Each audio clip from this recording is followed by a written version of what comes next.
ओम शांति। आज बाबा ने सुनाया, मीठे बच्चे, तुम्हारी बुद्धि में सारा दिन सर्विस के ही ख्यालात चलने चाहिए। तुम्हें सबका कल्याण करना है, क्योंकि तुम हो अंधों की लाठी। प्रश्न बाबा ने किया, ऊंच पद पाने के लिए मुख्य कौन सी धारणा चाहिए? उत्तर में बाबा ने बताया, ऊंच पद तब मिलेगा जब अपनी कर्मेंद्रियों पर पूरा कंट्रोल होगा। अगर कर्मेंद्रियां बस नहीं, चलन ठीक नहीं, बहुत अधिक तमन्ना है, लालच है, तो ऊंच पद से वंचित हो जाएंगे। ऊंच पद पाना है तो माता पिता को पूरा फॉलो करो, कर्मेंद्रिय जीत बनो। गीत है, नैनहीन को राह दिखाओ प्रभु। ओम शांति। प्रदर्शनी के लिए ये गीत बहुत अच्छा है। ऐसे नहीं, प्रदर्शनी में रिकॉर्ड नहीं बजाए जा सकते, इस पर भी तुम समझा सकते हो, क्योंकि पुकारते तो सब हैं, परंतु ये नहीं जानते कि जाना कहाँ है और कौन ले जाएगा। सारी दुनिया के मनुष्य मात्र इस समय भगवान को पुकार रहे हैं, ढूंढ रहे हैं, परंतु उनको ये नहीं पता कि भगवान कब आएगा और कैसे हमको वापस ले जाएगा, कैसे हमें दुख से मुक्त करेगा। तो बाबा कहते, जैसे कि ड्रामा अथवा भावी बस भक्तों को भक्ति करनी है। जब भक्ति पूरी होती तब ही बाप आते हैं। कितने दर दर भटकते हैं, कितना भगवान को ढूंढने के लिए दर दर ठोकरें खाते रहते हैं और गीत गाते ही रहते हैं। मेले मलाखड़े लगते हैं, दिन प्रतिदिन वृद्धि को पाते जाते हैं। दुख बढ़ता जाता है और भगवान से मिलने की चाह भी बढ़ती चली जाती है। श्रद्धा से तीर्थों पर जाना भटकना चलता ही आता है। बहुत समय हो जाता है तो भी गवर्नमेंट स्टैंप आदि बनाती रहती है, साधुओं आदि के भी स्टैंप बनाती है, बर्थडे मनाते हैं। ये सब है रावण राज्य का अथवा माया का भव का, उनका भी मेला मलाखड़ा चाहिए। आधा कल्प से तुम रावण राज्य में भटकते रहे, अब बाबा आकर रावण राज्य से छुड़ाए राम राज्य में ले जाते हैं। बहुत दिनों से भटक रहे थे हम एक भूल भुलैयों में, वो दिन बीते अब बैठे हैं हम एक ठंडी छैया में। हमने जो चैन खोया था वो दोबारा मिल गया। तो किसको ढूंढा? भगवान ने आकर के हमको ढूंढा। तो बाबा ने कहा, दुनिया ये नहीं जानती कि आप ही पूज आप ही पुजारी। जिस श्री कृष्ण की हम पूजा कर रहे हैं वह श्री कृष्ण खुद ही पुजारी बन चुके हैं। ये महिमा किसकी है? पहले 16 कला संपूर्ण पूज रहते हैं, फिर 2 कला कम हो जाती हैं तो उनको सेमी कहेंगे, 100% सुख नहीं कहेंगे। फुल पूज फिर 2 कला कम होने से सेमी पूज कहेंगे। तुम जानते हो पुजारी से फिर पूज बन रहे हैं, फिर सेमी पूज बनेंगे। अब इस कलयुग के अंत में हमारी पुजारी पने का पार्ट खत्म होता है। कलयुग के अंत में अब हम पूजा नहीं करते, हम खुद ही पूज बनने का पुरुषार्थ करते हैं।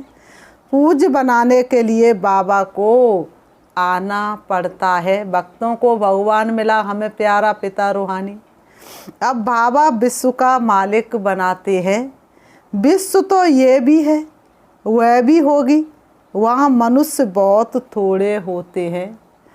एक धर्म होता है, अनेक धर्म होने से भी हंगामा होता है। घर में 10 सदस्य हैं, 10 सदस्यों की एक मत हो तो वह घर भी स्वर्ग कहलाए, 10 सदस्यों की मत अलग अलग हो तो वही घर नरक कहलाए। तो दुनिया तो यही है, लेकिन सतयुग त्रेता में एक मत, एक राज्य, एक धर्म, एक भाषा, और कलयुग में अनेक धर्म हो गए, इसलिए ही तो हंगामा है।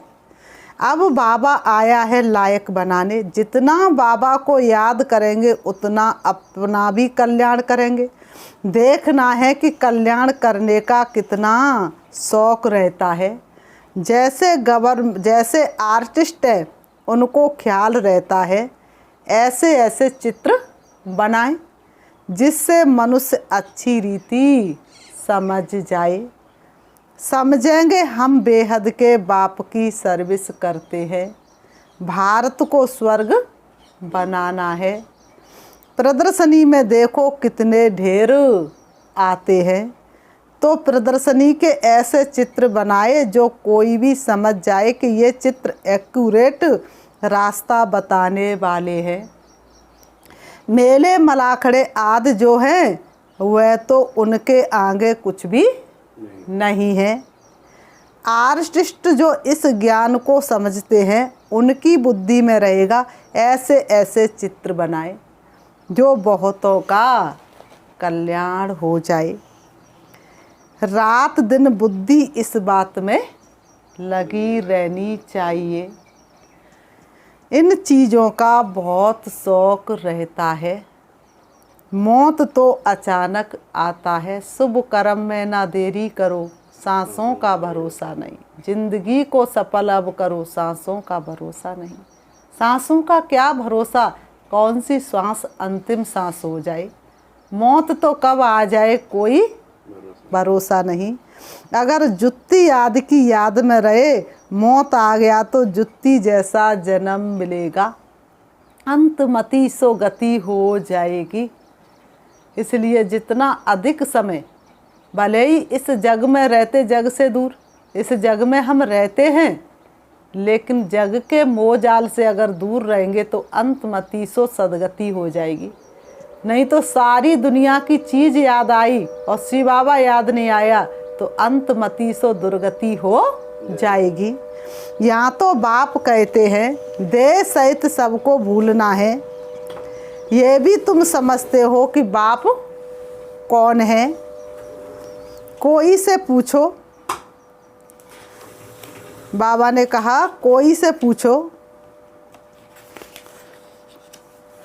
कि तुम्हारा, कोई से भी पूछो आत्माओं के बाप को जानते हो? किसी से भी पूछो कि आत्माओं के बाप को जानते हो? कहते हैं नहीं। याद कितना करते हैं, मांगते रहते हैं। जब जानते ही नहीं उसको तो याद कैसे कर सकते हैं?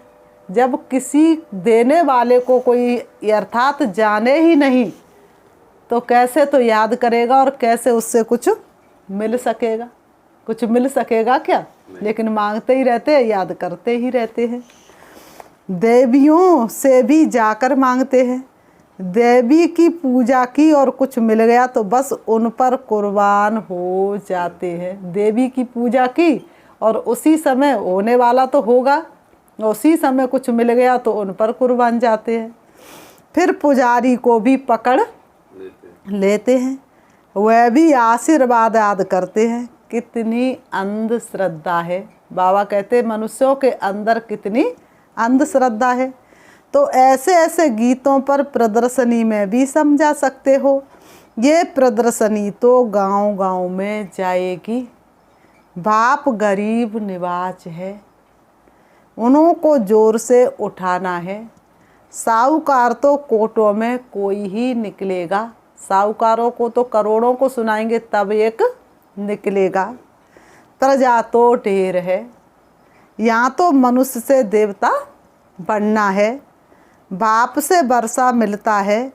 पहले पहले तो बाप को जानना चाहिए कि वह हमको पढ़ाते हैं। इस समय मनुष्य कितने पत्थर बुद्धि है, सच ज्ञान को समझ नहीं पाते हैं। देखते भी इतने सेंटर्स पर आते हैं, सबको निश्चय है बाप टीचर सतगुरु है, ये भी समझते नहीं है। एक दूसरा गीत भी है, इस पाप की दुनिया से, नफरत की दुनिया से कहीं दूर मुझे ले चल। भगवान जब सृष्टि पर पापों से मुक्त करने के लिए आते हैं तो पाप कर्म करना छोड़ते नहीं और ही निगलेक्ट करके भाग जाते हैं। कहते ब्रह्मा कुमारी में मत जाना, वो तो इन सब चीज़ों से छुड़ा देते हैं। वह भी अच्छा है, ये पाप की दुनिया तो है ही। भगवान वाच ये आसुरी संप्रदाय है, मैं इनको दैवी संप्रदाय बनाता हूँ। फिर मनुष्यों की कमेटियाँ आदि ये कार्य कैसे कर सकती हैं? यहाँ तो सारी बात ही बुद्धि की है। भगवान कहते तुम पतित हो, तुमको भविष्य के लिए पावन सो देवता बनाता हूँ। इस समय सभी पतित हैं, पतित अक्षर ही विकार पर है। सतयुग में 22 वर्ल्ड थी, ये है विशेष वर्ल्ड। कृष्ण को 16,108 रानियाँ दे दी हैं, ये भी ड्रामा में नूद है। श्री कृष्ण जैसी 16 कला संपूर्ण वाली आत्मा को 16,108 रानियाँ दे दी हैं। कोई मनुष्य भी 16,108 रानियाँ रखता है तो श्री कृष्ण रखेंगे? जो भी शास्त्र बनाए हुए हैं उनमें सभी देवी देवताओं की गिलानी कर दी है। बाबा जो स्वर्ग बनाते उनके लिए भी क्या क्या कहते हैं, अभी तुम जानते हो। बाबा हमको कितना ऊंच बनाते हैं, अभी तुम बच्चे जानते हो कि शिव बाबा हमको कितना ऊंचा बनाते हैं, कितनी अच्छी शिक्षा देते हैं। ऐसी शिक्षा और किसी ने कभी दी?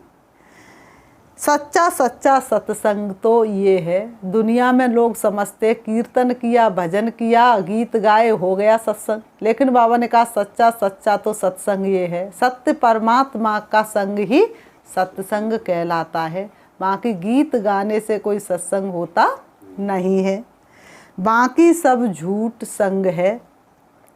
ऐसे को फिर परम पिता परमात्मा आकर विश्व का मालिक बनाते हैं। बाप समझाते हैं बच्चे तुमको अब अंधों की लाठी बनना है। श्री बाबा समझाते हैं कि मीठे बच्चे तुमको अब अंधों की लाठी बनना है।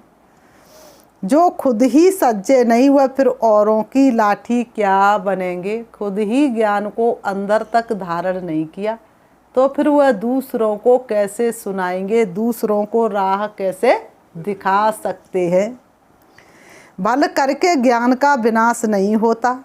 एक बारी माँ बाप कहा तो कुछ ना कुछ मिलना चाहिए, परंतु नंबरवार पद तो है ना, चलन से भी कुछ मालूम पड़ जाता है, फिर भी पुरुषार्थ कराया जाता है। ऐसे नहीं जो मिला सो ठीक, पुरुषार्थ से ऊंच प्रालब्धि मिलनी है। बिगर पुरुषार्थ तो पानी भी ना मिले। बिना मेहनत के तो इस पढ़ाई को भी प्राप्त नहीं किया जा सकता। बिना पढ़ाई के तो विनाशी पद भी प्राप्त नहीं कर सकते। तो ये पढ़ाई अविनाशी है, तो अविनाशी पढ़ाई को भी मेहनत चाहिए। तो बिना पुरुषार्थ के तो कुछ मिल नहीं सकता। इसको कर्म क्षेत्र कहा जाता है। यहाँ कर्म बिगर मनुष्य रह ना सके। कर्म संन्यास अक्षर ही रोंग है।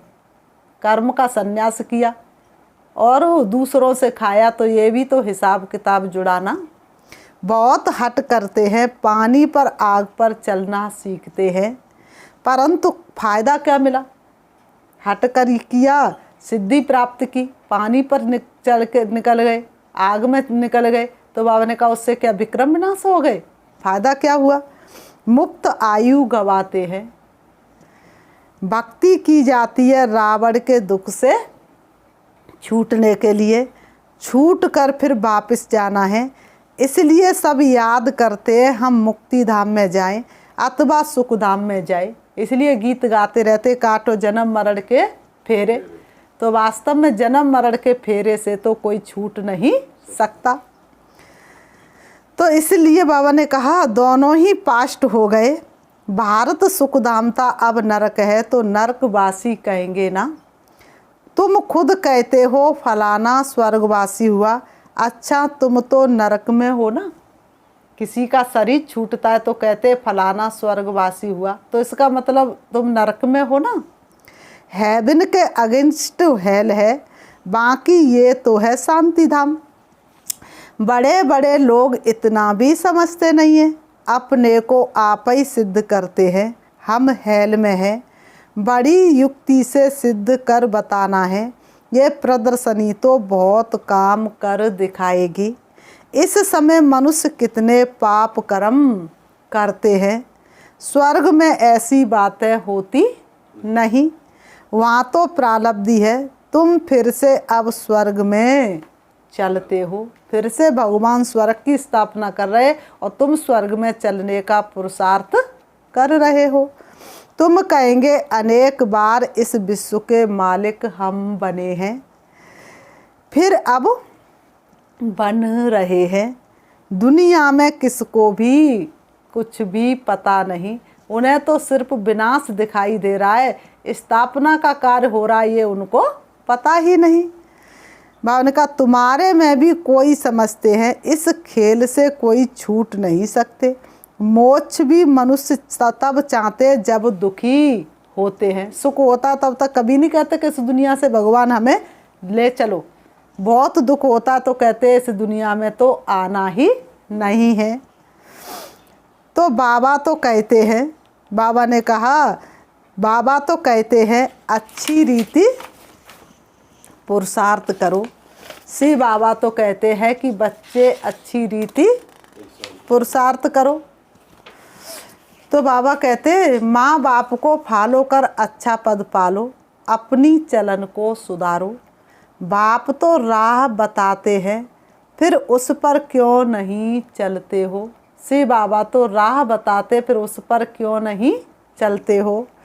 जास्ती तमन्नाएं नहीं रखनी चाहिए, यज्ञ से जो मिले सो खाना है।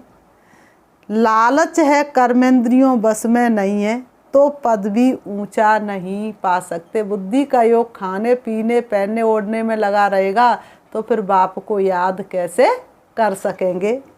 तो ऐसे ऐसे गीत प्रदर्शनी में बजाए उस पर तुम समझा सकते हो। तुम हो शिव बाबा के परिवार, शिव बाबा के ऊपर तो कोई है नहीं, और सबके ऊपर तो कोई ना कोई निकलेंगे।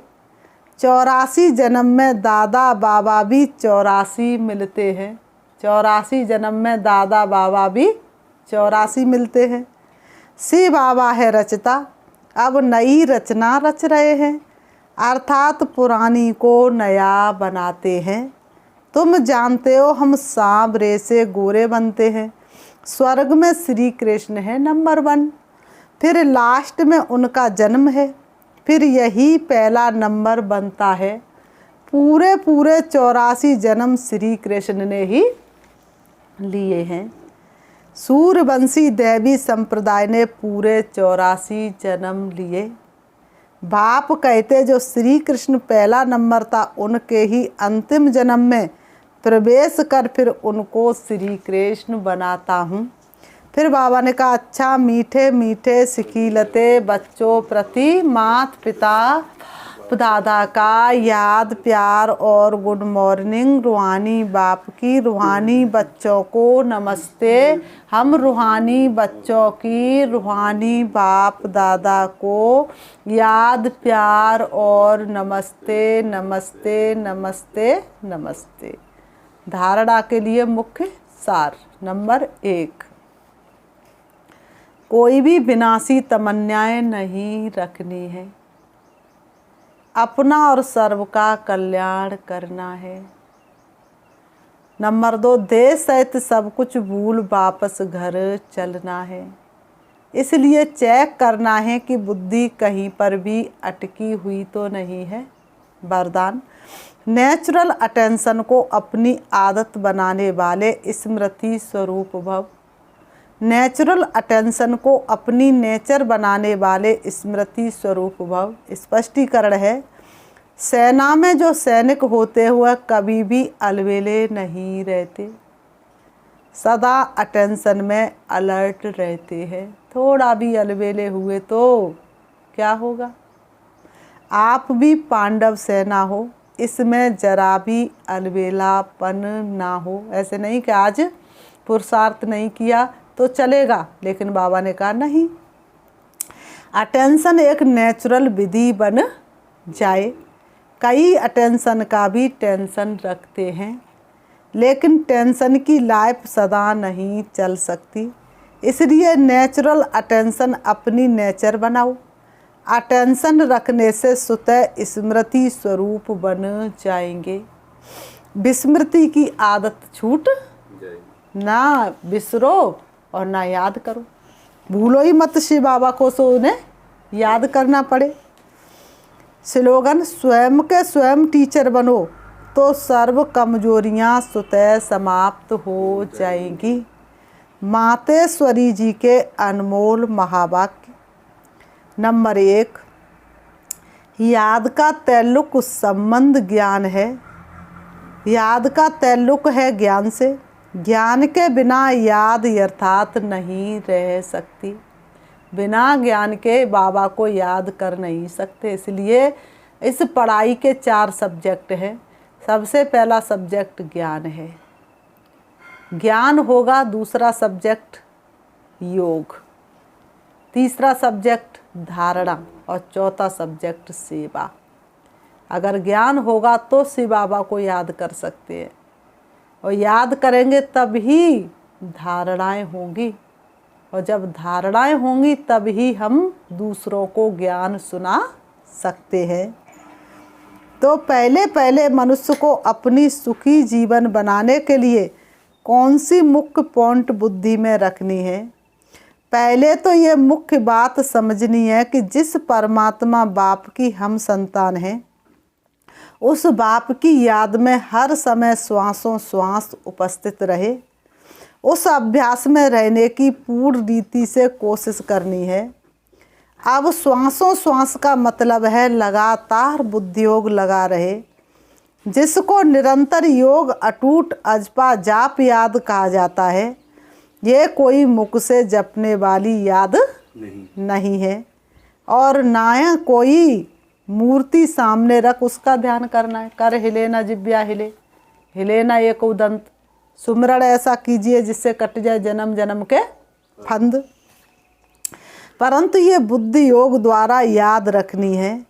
अब वो याद भी निरंतर तब रह सकेगी जब परमात्मा का पूरा परिचय हो, तब ही ध्यान पूर्ण लग सकेगा। किसी की याद के लिए क्या चाहिए? हम किसी को याद कब कर सकते हैं? तो सबसे पहला आधार क्या है? परिचय। दूसरा आधार क्या है? संबंध। तीसरा आधार क्या है? स्नेह। और चौथा आधार प्राप्ति। तो परंतु परमात्मा तो गीता में साफ कहते हैं, ना मैं ध्यान से ना जप से मिलता हूँ, और ना मेरी सूरत को सामने रख उनका ध्यान करना है, परंतु ज्ञान योग द्वारा परमात्मा को पाना है। इसलिए पहले चाहिए ज्ञान। ज्ञान बिगर याद कायम रह नहीं सकेगी। याद का तल्लुक है ही ज्ञान से। अब ज्ञान से चाहे मन से कल्पना करे व बैठकर दर्शन करे, अगर उस देखी हुई चीज़ का भी पहले ज्ञान होगा तभी योग और ध्यान ठीक लग सकता है। इसलिए परमात्मा कहते हैं, मैं कौन हूँ, मेरे साथ कैसे योग लगाना है, उसका भी ज्ञान चाहिए। ज्ञान के लिए फिर पहले संग अच्छा चाहिए। अब ये सब ज्ञान की पॉइंट बुद्धि में रखनी है, तब ही योग ठीक लग सकेगा। ज्ञान की पॉइंट जब बुद्धि में होंगी तब ही तुम्हारा बुद्धि योग बाप से ठीक लग सकेगा। नंबर 2, सृष्टि की आदि कैसे होगी? मनुष्य पूछते हैं कि परमात्मा ने सृष्टि कैसे रची, आदि में कौन सा मनुष्य रचा। अब उसका नाम रूप समझना चाहते हैं।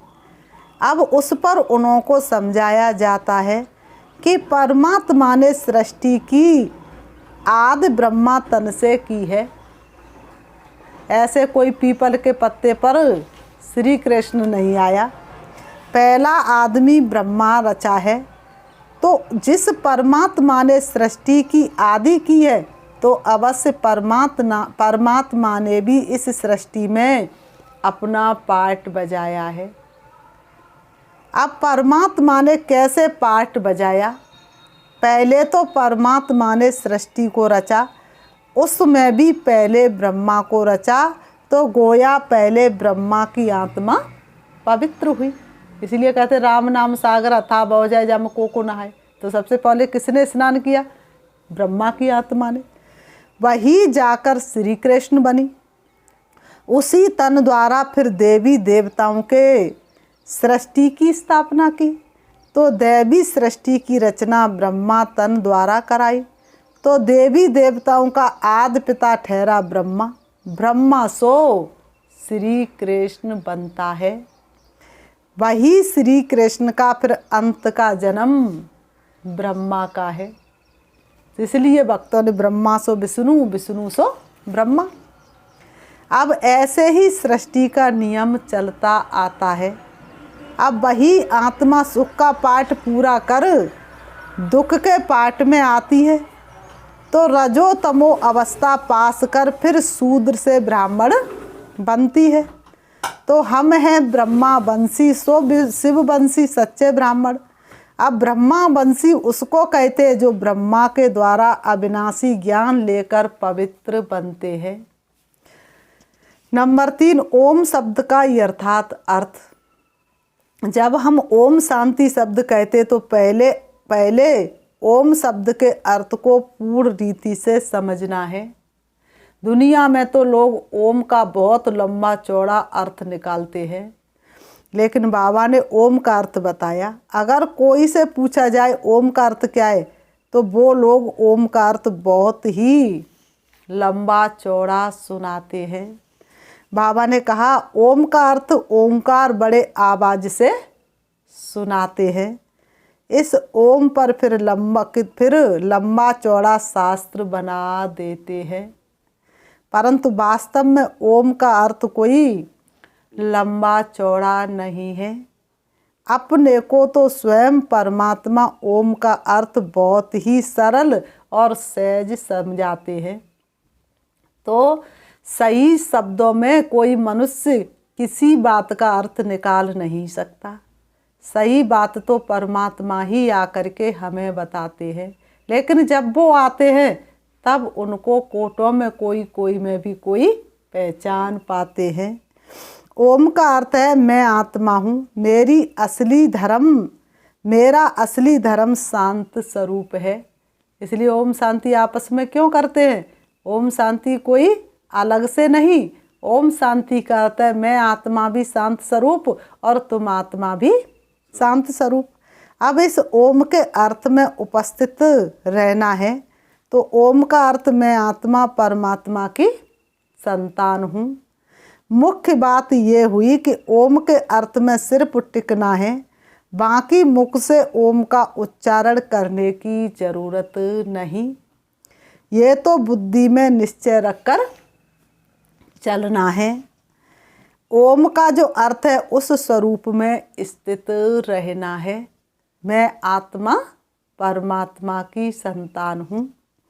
बाकी वह लोग भल ओम का अर्थ सुनाते हैं मगर उस स्वरूप में स्थित नहीं रहते हैं, सिर्फ चिल्लाते रहते हैं। तो प्राप्ति क्या होगी? हम तो ओम का स्वरूप जानते हैं तभी उस स्वरूप में स्थित होते हैं। हम ये भी नहीं जानते, हम ये भी जानते हैं कि परमात्मा बीज रूप है और उस बीज रूप परमात्मा ने इस सारे झाड़ को कैसे रचा हुआ है। बीज इतना छोटा होता है लेकिन झाड़ कितना बड़ा होता है। परमात्मा भी बीज रूप है लेकिन ये सारी सृष्टि कितनी बड़ी है। उसकी सारी नॉलेज हमें अभी मिल रही है।